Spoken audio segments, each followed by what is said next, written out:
Hello everyone, and welcome back to another YouTube video. As you can see right here, we are going to be covering the part 2 of What If Bill Cipher Tried to Take Over Amphibia. Make sure to like the video and subscribe, and without any further ado, let's just get right into it. So Anne watches Bill up in the sky for a while, before deciding to return to Wartwood to warn everyone. Meanwhile, with Bill, he decides to create a fantasy bubble for Marcy like how he did for Mabel, but it would be pretty similar to what the core gave Marcy. Anne makes it back to Wartwood and is able to create the resistance against Bill, but after a while allows Sasha to be the leader, which is somehow the first time Sasha has been the commander in one of my what-ifs. All it took was a deity as powerful as Bill Cipher. The rebellion's first objective would be getting Marcy back, so they would have to figure out who had the key to her bubble. Luckily, I have the perfect candidate. Barry the Candyman.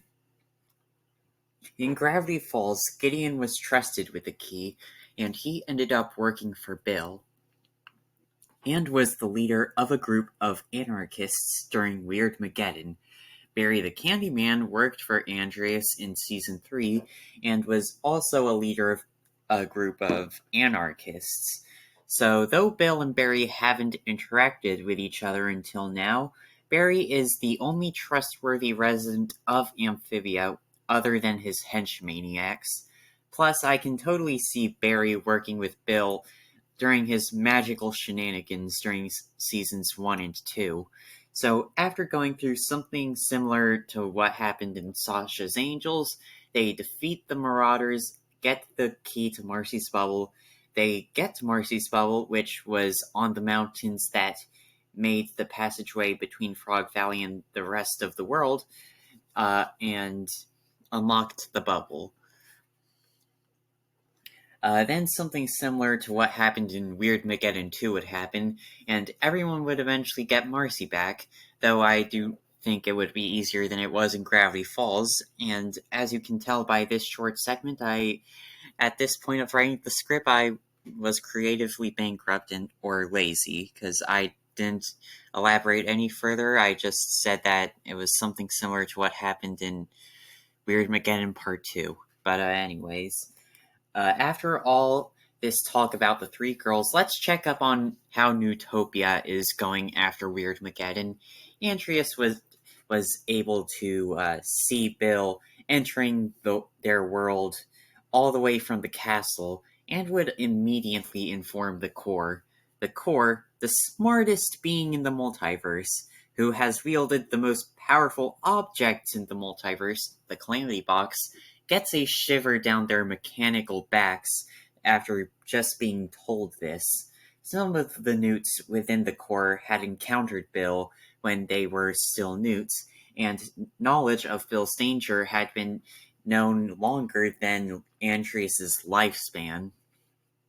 The Core tells Andreas to insert their consciousness into the Darcy helmet and abandon Newtopia. Andreas doesn't want to abandon his citizens, but he doesn't really have a choice in this situation. They then spent a few days traveling across the weirdified Amphibia, and eventually made it to Wartwood. In any other scenario, there would be a massive fight, but for probably the only time in the entire multiverse, the Rebellion and the Core have a common enemy.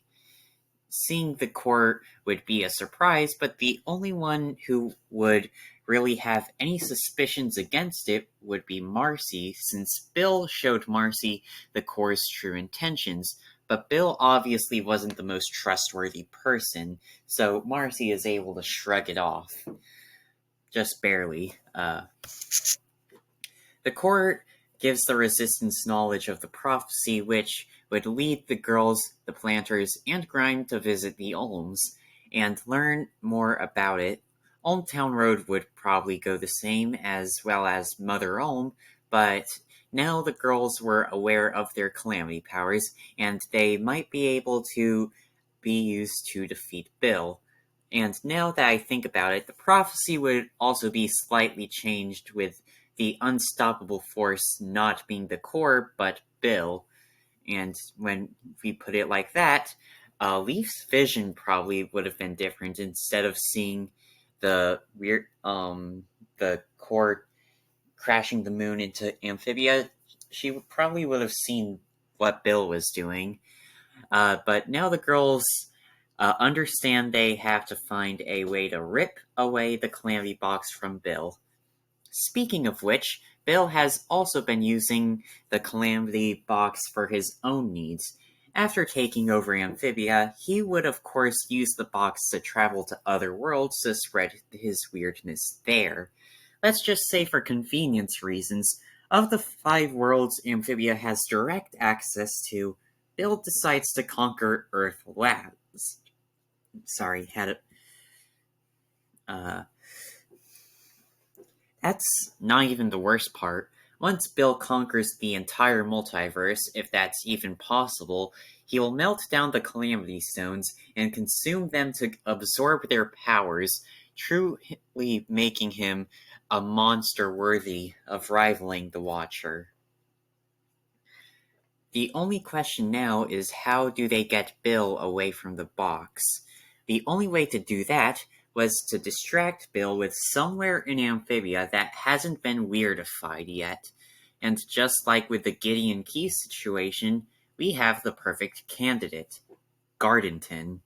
In the original timeline, Gardenton didn't even notice the world was ending, and though the apocalypse here is definitely worse, let's just say they don't know a thing here either. So Marcy, being the tactical genius she is, manages to lure Bill away from the pyramid, and allowing for the girls, the planters, Grime, the core, and Andreas to sneak in. They would end up encountering some of Bill's henchmaniacs, but Anne was able to activate her calamity powers and beat them all up. However, Anne was still unable to save everyone. You see, I've been watching a lot of murder drones lately, and let's just say something happened similar to the elevator incident in the most recent episode. Yeah, something similar to that happens. Who is the one sacrificing themselves, you may ask? Well, as you can see right here, it's Andreas. If Anne is knocked out, he is the most capable fighter, and Anne is definitely knocked out after using her calamity powers. The core, of course, tries to escape, but Andreas prevents them. He knows they would end up screwing Amphibia all over again if they lived this. He trusts the girls that they will somehow fulfill his dream of making Amphibia great again. In the original Weirdmageddon, nobody died, and were just turned to stone. The same is true here. Andreas and the core are just the exception. After that, we reach the final episode. The girls end up finding Valeriana, who helps fully awaken all of the girls' calamity powers.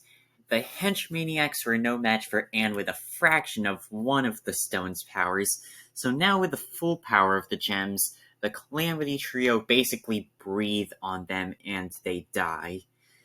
Then it's off to fight Bill, or at least it would have been if Bill didn't have one last trick up his sleeve. When he went to Gardenton, he found out about the mind control abilities of Apothecary Gary. Bill decides to let Gary and his people live if they help him with any form of resistance. Bill uses the spores of Apothecary Gary to control the girls.